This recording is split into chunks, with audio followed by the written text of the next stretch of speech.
What is up, you guys? Thank you so much for stopping by once again, and welcome to Arca Scans, where we go over this week's potential movers directly from my scanner on this Taco Tuesday. Before we get started, please make sure to subscribe to the channel, like the video, and share the video with a friend so that you and them could consider joining our trading community in Discord called Arca Bulls. With that said, let's dive right into the charts. Okay, you guys, so we're looking at CBRG on the 12-hour chart here, you guys, and it looks like we're starting to get some pretty nice signals to the upside. First of all, let's go ahead and notice here that on the 12-hour RSI, we're starting to get that bounce directly from that 14-day simple moving average represented by the pink line. We're getting that RSI signal with an upside pivot, and it looks very convincing, right, you guys? Another thing that we want to notice here is the volatility versus momentum profile that we always look for, right, regarding a potential upside move, right? So this is volatility represented by this indicator BBWP. Remember that it is direction neutral, okay, you guys? So in this case, stochastic momentum or a momentum-based indicator would essentially be our indicator for an upside or downside bias, okay, you guys? So the 3-day exponential moving average represented by the yellow line is starting to cross above the slower moving average 14-day simple moving average, okay, you guys? So that usually gives us kind of an early warning that there is a potential upside to look at, and that usually happens when we start contracting from volatility. So this is anytime that we have entered the critical volatility zone, which is 90% and up, and start to contract to the downside, paired with an upside pivot on stochastics, that usually is indicative of a move to the upside, okay, you guys? So these red bars that you're looking at are actually 12-hour reads, since we are on the 12-hour chart, right? So as long as we are maxed out in volatility expansion here, you will get these red bars printed every single time we complete a 12-hour period or a 12-hour read. Okay, you guys, another thing to notice here is that we are absolutely losing in a great amount of bear strength here, and please notice that we're about to make that cross above the MACD signal line, right, you guys? So looking very, very nice here for a bullish continuation to the upside. Please notice that the SMI MFI indicator, which is stochastic momentum versus money flow index here, that we are starting to get an upside pivot on stochastics, and also starting to get that first little blue bar, which is indicative of money coming into the asset. Okay, so this is the disbursement of returns incoming. Okay, you guys, another thing to kind of point out here is that on the DMI indicator, we're starting to get an upside pivot here from the bulls, okay? So, and it's very awesome that the fact that we have the ADX represented by this dotted white line sitting at about 36%. Anytime that the ADX in particular is sitting above the area of 25%, that usually gives favor to, or gives us a market trend for whoever is leading. So in this case, you can see that the bears are starting to lose their strength. Bulls are starting to come in, very likely for this asset to make some type of an upside move in the short term. Okay, you guys, so now let's go ahead and build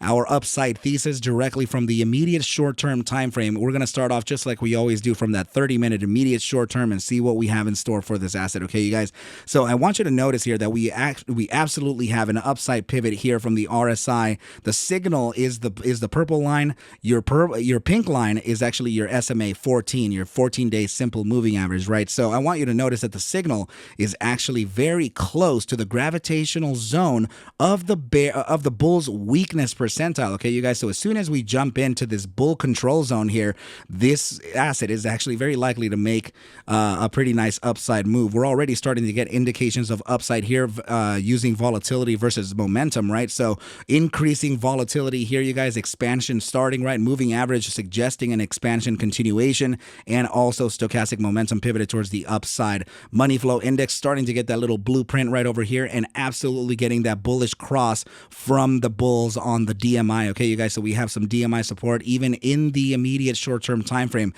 There doesn't appear to be any downside, actually. So even if we go to the 15-minute, please notice that the 15-minute time frame also has an upside pivot, and in fact this one is in the gravitational zone, suggesting a pull and a continuation onto that bull zone. Okay, you guys, so now let's go into that 5-minute and see what we have. The 5-minute even deeper into the gravitational rotational zone of the bull weakness percentile, suggesting a continuation to the upside here, and definitely a dive right into that bullish control zone. Okay, you guys, are the bullish strength percentile. Also upside pivot on the stochastic, definitely increasing volatility here, you guys. MACD absolutely on the 5 minutes, suggesting an upside continuation, right? Bull strength here on the DMI and continuing money flow with stochastics. Okay, you guys, so it's definitely looking pretty good for this asset. Okay, so when everything is pointed to the upside and doesn't suggest a potential pullback, in that case, you guys, we have to look at some major pivotal points, right? So, or some relative ones, right? So in this case, since we are sitting at about $8.30, right,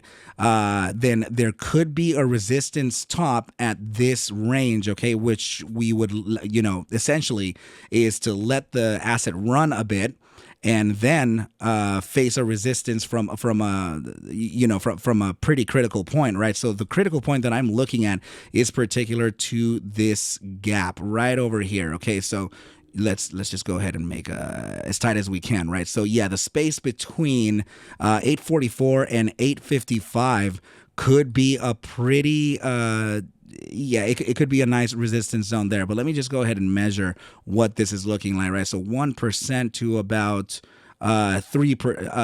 just under 3% at the top side, right? So just about 98%. This area can serve as a resistance area before coming back down and testing the current highs, which is 830, or coming back down to about 825, which could present a potential get long opportunity there, right? So let's go ahead and just kind of draw that little zone there that we would essentially wait for upon a retracement from a critical resistance, right, you guys? So just like this, 825 to 830 could be that area, right, for that opportunity. Let's just go ahead and pull up some moving averages here to see if we actually have them in line there.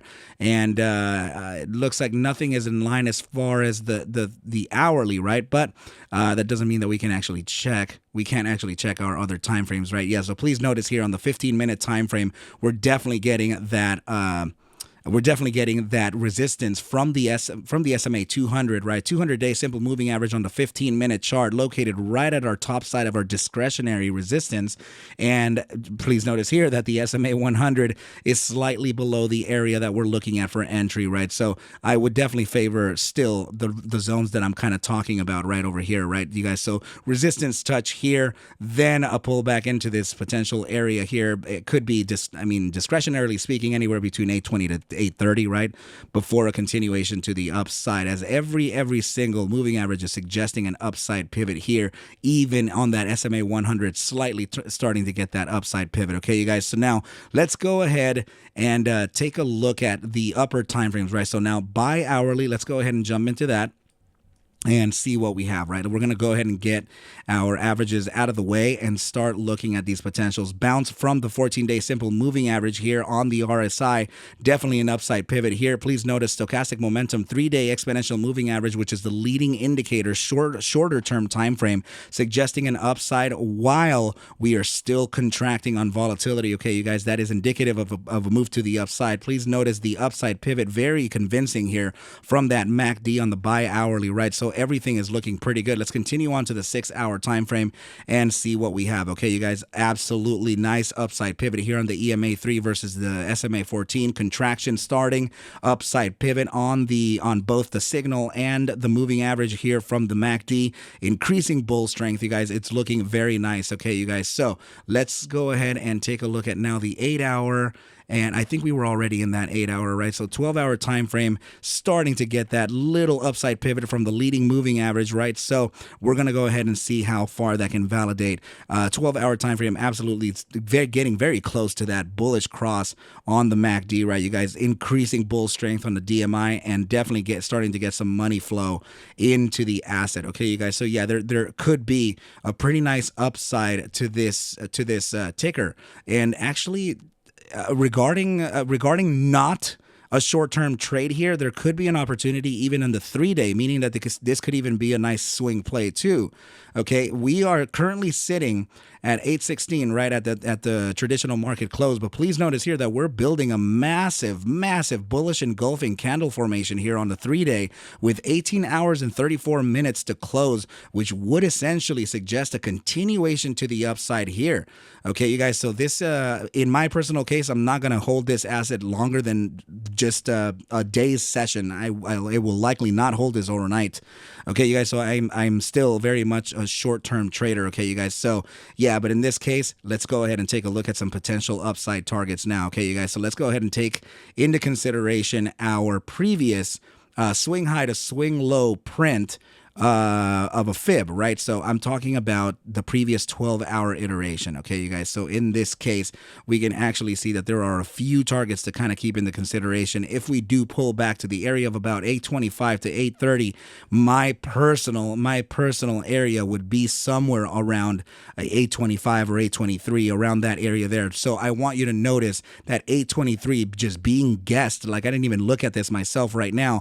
I want you to notice that the 1.618 is located right at that 823 level, right, that I just mentioned out of nowhere, right? So it could, I'm going to measure it from here since that would be my preferred area, right, you guys? So let's measure the potentials here. So remember, resistance touch right at around 844, retracement back to around 823 to about 830. And that would be the zone to kind of look for the opportunity. Okay, 2.618 could be a 4.57% move to the upside.